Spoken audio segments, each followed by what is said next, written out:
Punchline, 18h-19h, Laurence Ferrari sur CNews et Europe 1. 18h42 de retour dans Punchline sur CNews et sur Europe 1. Philippe Etienne, ancien ambassadeur de France aux États-Unis, est avec nous. Bonsoir à vous à nouveau. On va essayer de comprendre ce que veut vraiment faire Donald Trump à la lumière de ce qu'il a dit. D'abord, on va écouter ce qu'il a dit. Peut-être bien que oui, peut-être bien que non. On va frapper, on va peut-être pas frapper. Écoutez-le, puis vous allez nous décrypter avec le décodeur Donald Trump. Vous ne savez pas si je vais le faire. Vous ne savez pas. Je vais peut-être le faire, peut-être pas. Personne ne sait ce que je vais faire. Ce que je peux vous dire, c'est que l'Iran a beaucoup de problèmes et qu'ils veulent négocier. Je leur ai dit, pourquoi n'avez-vous pas négocié avec moi avant tous ces morts et ces destructions ? Pourquoi n'avez-vous pas négocié ? Pourquoi n'avez-vous pas négocié avec moi il y a 2 semaines ? Vous auriez pu vous en sortir. Vous auriez toujours un pays. C'est très triste de voir cela. Alors, Philippe Etienne, qu'est-ce que ça veut dire ? Ça s'appelle l'ambiguïté stratégique ou c'est autre chose ? Ça s'appelle aussi Donald Trump, il est comme ça. Oui, aussi. Mais je pense que ça peut vouloir dire plusieurs choses. Mm-hmm. Ça peut vouloir dire qu'ils ont décidé, mais qu'ils ne veulent pas dire ce qu'ils ont décidé. Mais ça peut aussi vouloir dire qu'il y a des éléments qu'il n'a pas encore pour décider. Il peut y avoir des discussions informelles. Il peut y avoir, vous savez, certains pays arabes, Oman par exemple, étaient des médiateurs. Certains de ces pays sont peut-être en train de dire aux Iraniens, vous devriez vraiment céder sur l'enrichissement. Parce que ce que veut Donald Trump, ce qu'il voulait en tout cas, c'est obtenir un accord des Iraniens pour renoncer à l'enrichissement de l'uranium. Et en évitant une guerre. Parce que lui, c'est le président qui a dit plus jamais de guerre. Et alors maintenant... Il ne voulait pas faire tomber le régime.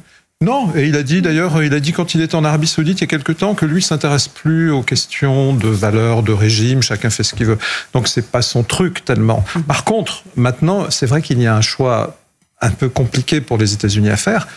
Grâce au succès des bombardements israéliens, il y a peut-être la possibilité non seulement d'obtenir un accord des Iraniens pour ne plus enrichir, mais même de détruire les dernières installations, ou certaines des dernières, parce qu'il faut se méfier. Oui. Les Iraniens ont peut-être d'autres installations qu'on ne connaît pas, qui enrichissent. Donc c'est ça le choix à faire.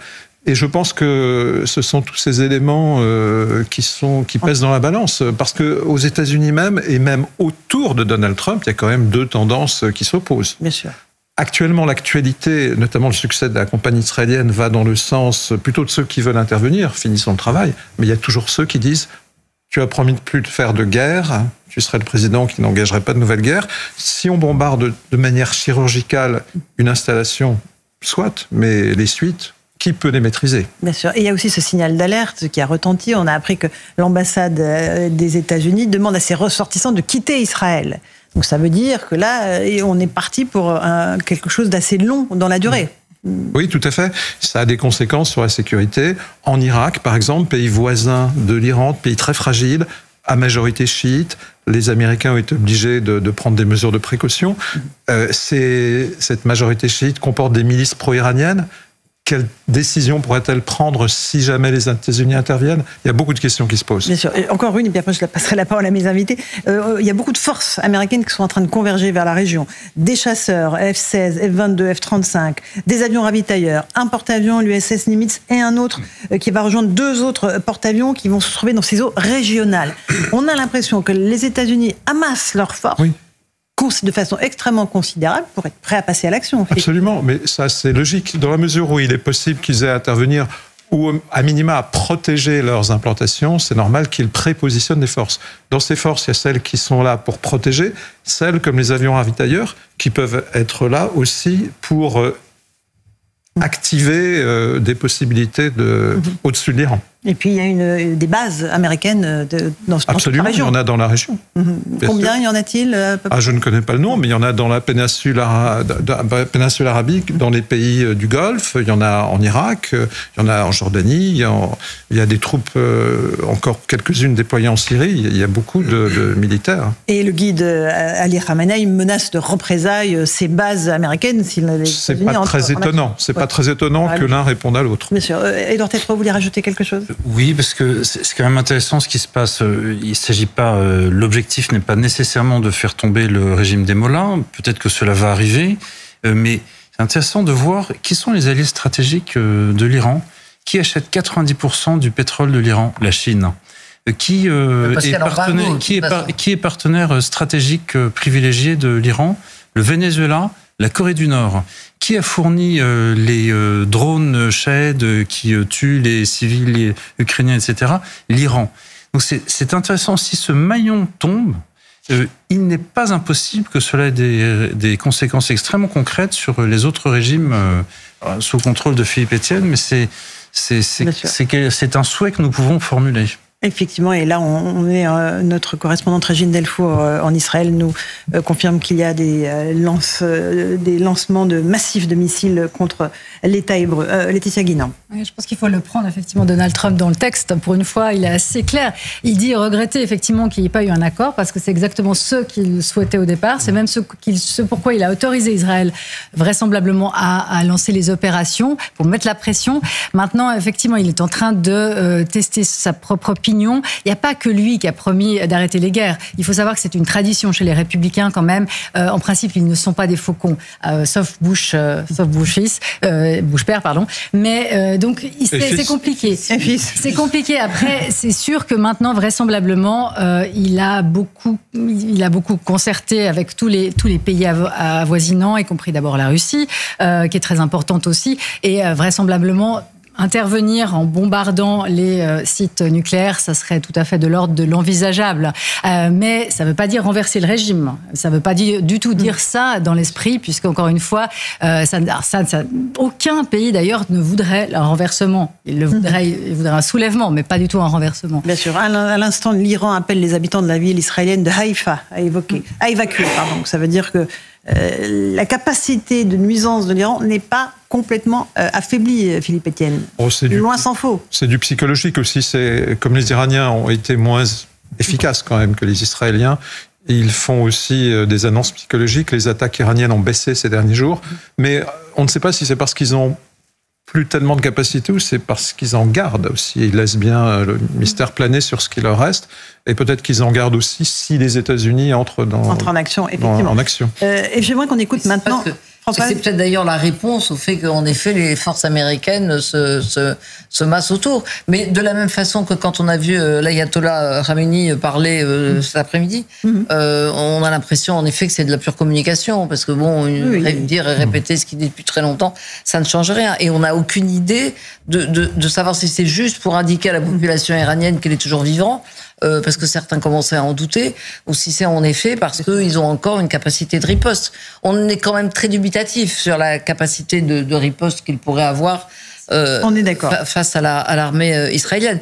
Et encore une fois, il faut souligner quand même l'extraordinaire exploit, si je puis dire, militaire et de renseignement de l'armée israélienne, parce que quand on compare quand même les deux pays en termes de population et de surface, entre bombarder Israël, si je puis dire, c'est quand même beaucoup plus facile que de bombarder l'Iran. Et je crois que ça a déjà coûté 2 milliards et demi de dollars les 3 premiers jours. Rien qu'en échange de missiles. Rien que les missiles anti-missiles pour protéger le sol israélien. Expliquez-nous maintenant, Philippe Etienne, ancien ambassadeur de France aux États-Unis, pourquoi Donald Trump s'en est pris si violemment Emmanuel Macron. On va écouter l'échange à distance entre le président Trump qui dit Emmanuel est un gars sympa mais il se trompe surtout, puis après la réponse d'Emmanuel Macron. On écoute. On ne cherche pas un cessez-le-feu. Je n'ai pas dit qu'on cherchait un cessez-le-feu. Ça, c'était Emmanuel, un gars sympa. Mais il n'a pas souvent raison. En vérité, on cherche plus qu'un cessez-le-feu. Et comment vous avez pris les critiques qu'il vous a adressées personnellement cette nuit, en fait ? Comme une péripétie. Ça n'est pas les premières, ce ne sont pas les dernières. Il a des mots extrêmement amicaux, mais il a voulu remettre de l'ambiguïté dans sa position. Très bien, il a donc dit qu'il n'allait pas discuter un cessez-le-feu. Bon.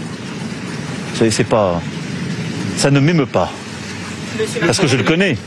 Et parce que nous avons une relation de long terme. Il a eu des mots très sympathiques lors des sessions qu'on a pu avoir.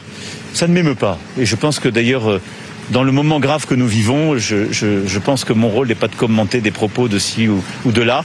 Voilà, pour la réponse d'Emmanuel Macron. Philippe Etienne. Bon, moi j'ai une petite expérience. Parce que oui, je sais. Entre 2017 et 2019, j'ai travaillé avec le président Macron et j'ai beaucoup eu affaire avec Donald Trump et son équipe. Et c'est vrai qu'on a eu dans cette période, vous vous souvenez, tous les matins déjà il tweetait après avoir regardé Fox and Friends. Fox News. Et on recevait, alors au début on était on savait pas trop quoi faire, mais au bout d'un certain temps, c'était des bordées de critiques précédents ou suivants des choses très très sympathiques. Donc là, moi je ne sais pas, j'émets une hypothèse. Il y a aussi, vous savez, où le président de la République était avant de venir au Canada. Et au Groenland, ça n'a échappé à personne. Alors, j'ai pas vu le président Trump réagir directement contre cette visite, mais peut-être que voilà. Ceci explique cela. Alors, en tout cas, oui, c'est vrai qu'il y a des hauts et des bas. Et l'important, c'est de garder la communication directe sur des sujets comme l'Iran, Israël ou l'Ukraine, Russie, en sachant que les deux se connaissent effectivement, comme ils le disent tous les deux d'ailleurs. Bien sûr, bien sûr. Mais est-ce que la voix de la France est affaiblie ? Est-ce qu'elle compte moins, Philippe Etienne ? Par cet échange ? Non, de façon globale. Écoutez, moi, je ne pense pas, mais... C'est un diplomate qui nous parle. Non, mais je pense que non. Je pense que ça ne vous étonne pas, d'ailleurs, que je le dise. Non, ça ne m'étonne pas. Je pense que... Sur la question nucléaire, par exemple, la question nucléaire iranienne, le pays qui a toujours été en pointe, qui a encore pris des initiatives la semaine dernière à l'Agence internationale pour l'énergie atomique, c'est la France. On n'a jamais eu aucune complaisance vis-à-vis de l'Iran sur le plan nucléaire. Même en 2015, quand l'accord a été signé, c'est à l'époque, c'est l'administration Obama qui a voulu le signer. On a toujours été en contact avec les pays du Golfe, avec les Israéliens. On est un pays sérieux sur ce dossier. Mais comment on peut dire je soutiens Israël, mais non au bombardement aérien sur l'Iran et on ne veut pas faire tomber le régime? Ça n'a pas de sens. Si, ça a un sens. Ça a même deux sens. Allez-y. Le premier sens, ça s'appelle le droit international. Actuellement, il y a de moins en moins de gens qui s'intéressent à cette notion de droit international. À Raqqa, ça ne nous a pas dérangé, mais là, ça nous dérange. Bon, la deuxième chose importante, c'est les conséquences de ce qu'on fait. On a entre guillemets payé en 2003 l'invasion de l'Irak. C'est la naissance de Daesh, c'est les actes terroristes, il y en a eu en France. On a participé à la Libye, à ce que vous savez. On croyait que c'était très bien, c'était sans doute très bien, mais enfin, c'est toujours le chaos en Libye, etc., etc. Donc, quand on lance des actions, il faut savoir ce que ça devient après. Oui. Donc, pour ces deux raisons, je pense que la position consistant à dire qu'on est très sérieux sur le nucléaire, il faut que l'Iran, qui est une menace,